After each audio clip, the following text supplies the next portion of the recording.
Hello मेरे प्यारे से दोस्तों, इस एपिसोड की स्टार्टिंग में हमें लॉन्ग हॉजन को दिखाया जाता है जो कि यातन से कहता है कि यातन अब हमें साथ मिल करके इस एंजल को यहाँ ख़त्म करना होगा। तभी यातन कहती है कि मास्टर, मैं सच में काफ़ी ज़्यादा खुश हूँ कि मैं आपके साथ दोबारा फाइट कर सकती हूँ। तो देर के इस बात की मास्टर, चलिए फिर मिल करके इसे दिखाते हैं कि आखिर हमारी कंबाइंड पावर कैसी है। ये कहने के साथ मास्टर और डिसाइबल वो दोनों ही टूट पड़ते हैं उस एंजल के ऊपर, जहाँ पे फेरी यातिन आसमान में जा कर के हैंड साइन बना करके sword of the king Eric को समन करती है। यहाँ पे फेरी यातिन का इतना ही करना था, आसमान में एक काफ़ी बड़ा स्पिरिचुअल ब्लास्ट होता है और उस आसमान के अंदर से फेरी यातिन ने एक giant sea sword of king को समन किया था। ये सॉर्ड ऑफ किंग इतनी जाइंट फॉर्म में होती है जिसके सामने वो एंजल छोटी नज़र आती है और तभी वो एंजल बिना ही वक्त ज़ाया किए सन एंड मून डिवाइन स्नेल शील्ड की ही तरह एक और अपने पास से शील्ड को अपीयर करती है, जो कि बिल्कुल लॉन्ग हॉचन की ही स्नेल शील्ड से मैच करती है, जिसे अपीयर करके वो फेरी यातिन की इस जाइंट सॉल्ट को अपने पास आने से पहले ही होल्ड कर लेती है। ये देख करके लॉन्ग हॉचन कहता है कि अभी हमारा अटैक एंजल ख़त्म नहीं हुआ है। ये सुन करके वो एंजल तुरंत ही अलर्ट हो जाती है और अपनी शील्ड की पावर को और भी ज़्यादा बढ़ाने लगती है, मगर तभी लॉन्ग हॉचन आसमान में एक जंप लगाता है और अपनी डिवाइन शॉट को उठा करके सीधा ही आसमान की तरफ ट्रिगर करता है, जहाँ पे आसमान में एक काफ़ी बड़ा स्पिरिचुअल ब्लास्ट होता है और वहीं पे लॉन्ग हॉचन ने 10,000 शॉर्ट लाइट एरे को समन कर लिया था, जिसके अंदर से कई हज़ार शॉट सीधा ही उस एंजल की डिवाइन शील्ड के ऊपर गिरने लगती हैं। जैसे ही लॉन्ग हॉचन का अटैक और फेरी यातिन का अटैक एक साथ फ्यूज़ होकर के उस एंजल के ऊपर बरसता है, उस एंजल की जो डिफेंसिव शील्ड होती है वो क्रैक होने लगती है, जिसे देख करके वो एंजल कहती है कि ये इम्पॉसिबल है, ये दोनों ही मिल करके मुझे सप्रेस कर पा रहे हैं, आखिर ये पॉसिबल कैसे हो सकता है। तभी लॉन्ग हॉचन अपनी पावर को और भी ज़्यादा बढ़ा देता है। ये देख करके फेरी यातिन आखिर कहाँ पीछे रहती, वो भी हैंड साइन बना करके अपनी पावर को बढ़ाने लगती है। ये सब देख करके यहाँ पे इस एंजल की हालत ख़राब होने लगती है।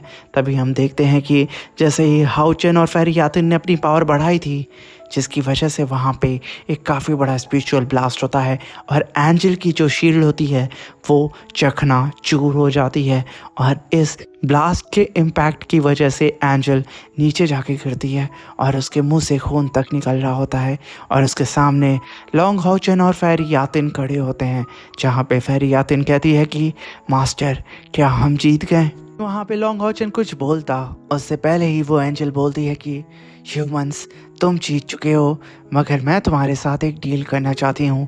अगर तुम मेरे साथ डील करते हो तो मैं तुम्हें इटर्नल पावर से भी ज़्यादा पावरफुल पावर दूंगी, जिसकी स्ट्रेंथ का मुकाबला कोई भी नहीं कर सकता है। इसके लिए सिर्फ तुम्हें मेरा साथ देना होगा, तुम्हें मेरे साथ काम करना होगा।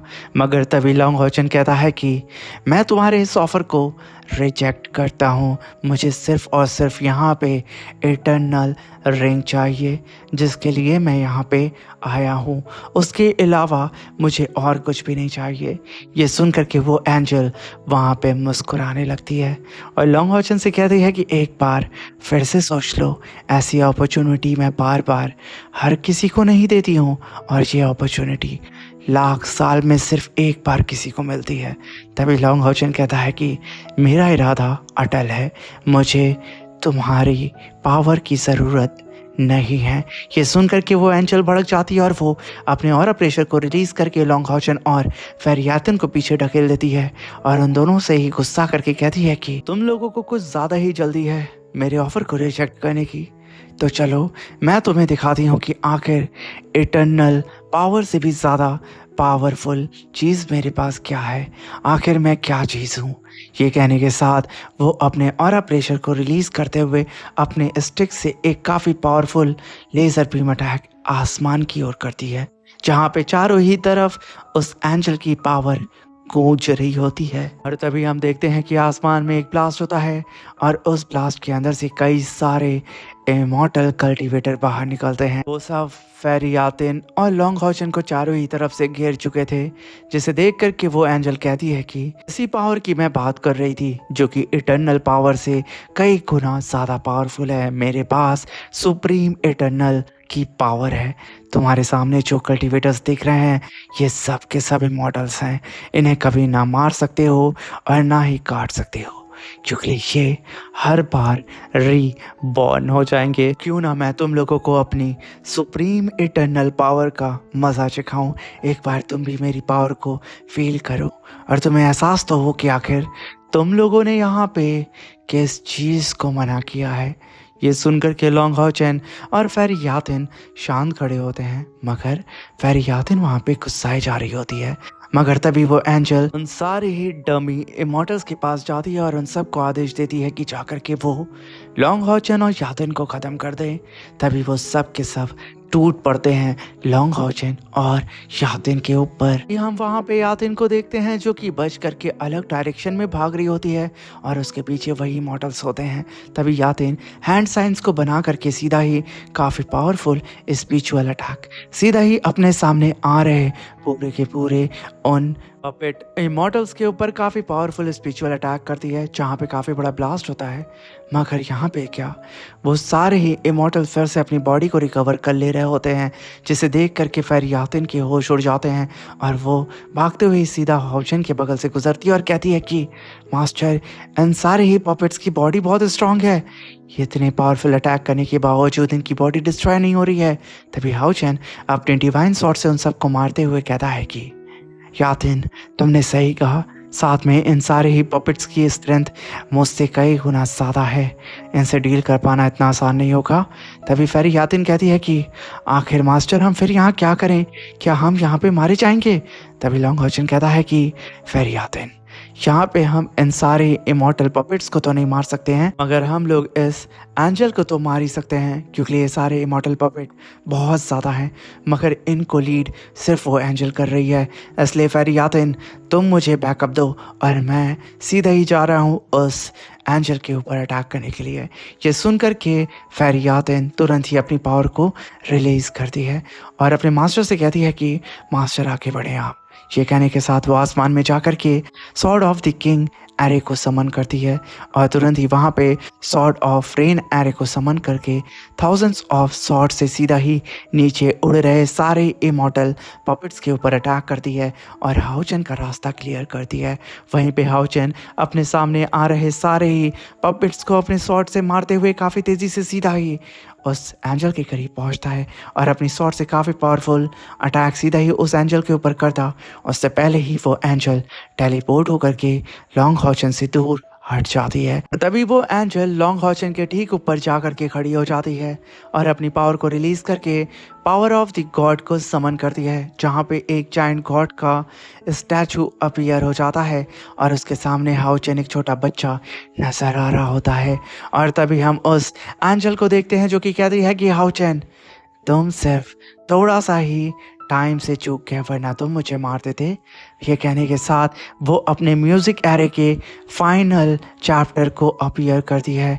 ये कहने के साथ वो पावर ऑफ गॉड को अपने म्यूज़िक एरे के साथ फ्यूज़ करके अपनी सबसे पावरफुल टेक्निक को समन करती है और उससे सीधा ही लॉन्ग हॉचन के ऊपर काफ़ी पावरफुल स्पिरिचुअल अटैक कर देती है। हाउचन अपनी शॉट को बीच में ला करके उस स्पिरिचुअल शॉट को होल्ड करने की कोशिश करता है, मगर वो एंजल जैसे ही अपनी पावर को बढ़ाती है वहाँ पे काफ़ी बड़ा ब्लास्ट होता है और हाउचन पीछे खिसक के चला जाता है। और तभी फेरी यातिन तुरंत ही हाउचन के पास आती है और तभी हाउचन और फेरी यातिन एक दूसरे के पास में खड़े होते हैं और तभी वो एंजल उन दोनों के ही ऊपर ग्रेविटी प्रेशर लगा करके उन लोगों को सप्रेस करने लगती है और उन लोग से कहती है कि अब तुम लोगों को यहाँ पे सिर्फ एक मौका मिलता है, या तो तुम लोग मेरे सामने सरेंडर करके मेरे दिए गए ऑफर को एक्सेप्ट करो या फिर यहाँ पे मारे जाओ। मगर तभी हाउचन कहता है कि तुम्हें क्या लगता है कि मैं यहाँ पे तुम्हारे ऑफर को एक्सेप्ट करूँगा? कभी भी नहीं। ये कहने के साथ हाउचन अपनी पावर को धीरे धीरे करके रिलीज करता है और वहीं पे वो सारे ही पपेट हाउचन की तरफ बढ़ रहे होते हैं। लॉन्ग हाउचन कहता है कि एंजल, तुम्हारा ये म्यूजिक एरे का फाइनल चैप्टर कुछ खास नहीं है। मुझे यहाँ पे तो ग्रेविटी प्रेशर महसूस ही नहीं हो रहा है। ये कहने के साथ हाउचन सीधा ही उस एंजल की आंखों में आंखें डालता है और कहता है कि बस बहुत हुआ। ये कहने के साथ वो अपने और प्रेशर को रिलीज करके एक ही बार में उस एंजल के ग्रेविटी प्रेशर को डिस्ट्रॉय कर देता है। तभी हाउचन कहता है कि तुमने अपने फाइनल चैप्टर का इस्तेमाल कर लिया, अब मेरी बारी है। ये कहने के साथ लॉन्ग हाउचन यातिन के साथ फ्यूजन टेक्निक को परफॉर्म करके तुरंत ही किंग ऑफ लाइट स्पिरिट का इस्तेमाल करता है और अपने ऑरा प्रेशर को रिलीज करके आसपास के सारे ही इमॉर्टल पपेट को फ्रीज कर देता है। ये देख करके एंजल के होश उड़ जाते हैं कि आखिर वो कैसे अपने पपेट्स की पावर को महसूस नहीं कर पा रही है, वो अपने पपेट्स को कमांड क्यों नहीं दे पा रही है। तभी लॉन्ग हाउचन कहता है कि तुम परेशान मत हो एंजल, मैं तुम्हारी परेशानी को दूर करता हूँ। मैं बहुत टाइम से ही तुम्हारे ऊपर नजर बना के रखा था, क्योंकि जब तुमने मेरे सामने अपने म्यूजिक एरे को अपीयर किया था तो तुमने 2 लेवल एक ही बार में अपना ब्रेक थ्रू कर लिया था। उसके बाद फिर से तुमने सेकंड चैप्टर और फिर तुमने अपने फाइनल चैप्टर को भी यहाँ पे समन किया, जिसकी वजह से फिर से तुम्हारा 2 लेवल यहाँ पे अप हो गया। मगर तुम यहाँ पे ब्रेक थ्रू नहीं कर रही थी, क्योंकि अगर तुम ऐसा करती तो तुम्हारी बॉडी के ऊपर ही तुम्हारी पावर बैक फायर करती। मगर ऐसा कुछ नहीं हो रहा था, तो इसका मतलब साफ था कि तुम यहाँ पे किसी से पावर उधार ले रही थी। तुम जिस पावर का इस्तेमाल कर रही हो वो तुम्हारी पावर नहीं थी, और यहाँ पे मैंने फेरियातिन की पावर का इस्तेमाल किया।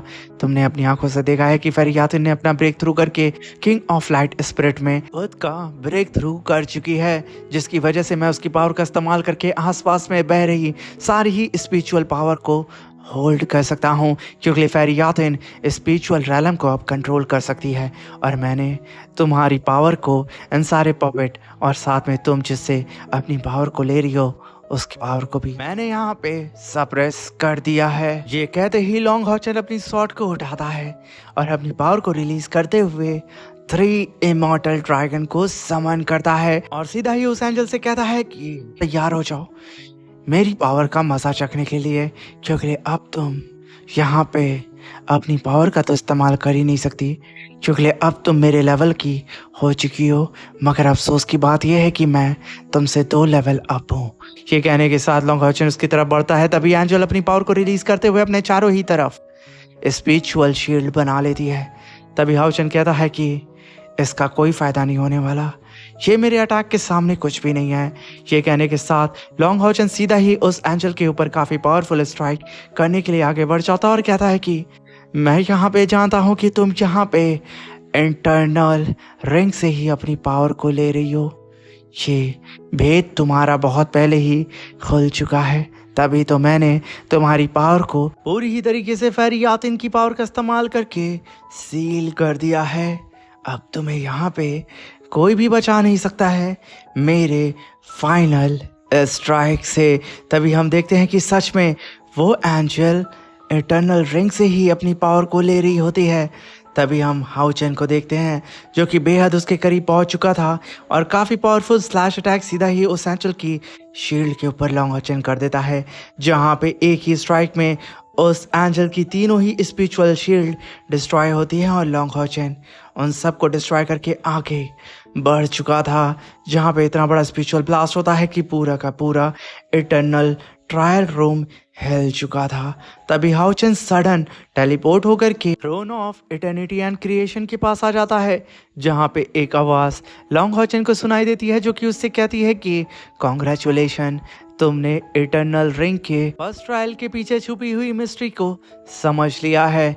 मगर लॉन्ग हाउचन, अब तुम इटर्नल रिंग के सेकेंड ट्रायल के पीछे छुपे हुए सीक्रेट को कैसे समझोगे? अब यहाँ पे तुम्हें अनकवर करना होगा सेकेंड ट्रायल के पीछे छुपे हुए सीक्रेट को। क्या तुम तैयार हो? तभी वहाँ पे लॉन्ग हाउचन काफ़ी शॉक्ड होता है और शॉक्ड होते हुए कहता है कि मैं बिल्कुल तैयार हूँ, क्योंकि मैं अब पीछे नहीं हट सकता हूँ। ये कहने के साथ वहाँ पे एक एनर्जी ब्लिंक होती है और लॉन्ग हाउचन सीधे ही अपने ट्रायल में आ जाता है, जहाँ पे लॉन्ग हाउचन की स्वॉर्ड सीधे ही उस एंजल की गर्दन पे होती है, जिसे देख के हाउचन भी शॉक्ड होता है। तभी वो एंजल कहती है कि फाइनली तुमने मुझे पावर में तो हरा दिया है, मगर हाओ चैन, अगर तुमने यहाँ पे मुझे मार दिया तो मेरे साथ साथ इटर्नल रिंग भी डिस्ट्रॉय हो जाएगी, क्योंकि मैं कई लाख साल से इस इटर्नल रिंग से पूरी ही तरीके से फ्यूज हूँ। अभी वहाँ पे हाओ चैन को फिर से आवाज़ सुनाई देती है जो कि उससे कहती है कि हाओ चैन, आखिर अब तुम कैसे इस टफ सिचुएशन को फेस करोगे? आखिर अब तुम यहाँ पे क्या फैसला लोगे? ये कहने के साथ वो वॉइस भी कहती है कि ये एपिसोड मेरे प्यारे भाइयों खत्म होता है। और साथ में मेरे प्यारे दोस्तों, चैनल पे अगर नए आए हैं तो प्लीज चैनल को लाइक शेयर सब्सक्राइब करके हमें सपोर्ट जरूर करिएगा और एक छोटा सा प्यारा सा कमेंट जरूर करके जाइएगा। Thank you for watching, bye bye, take care, अपना ख्याल रखें, सावधान रहें, सतर्क रहें।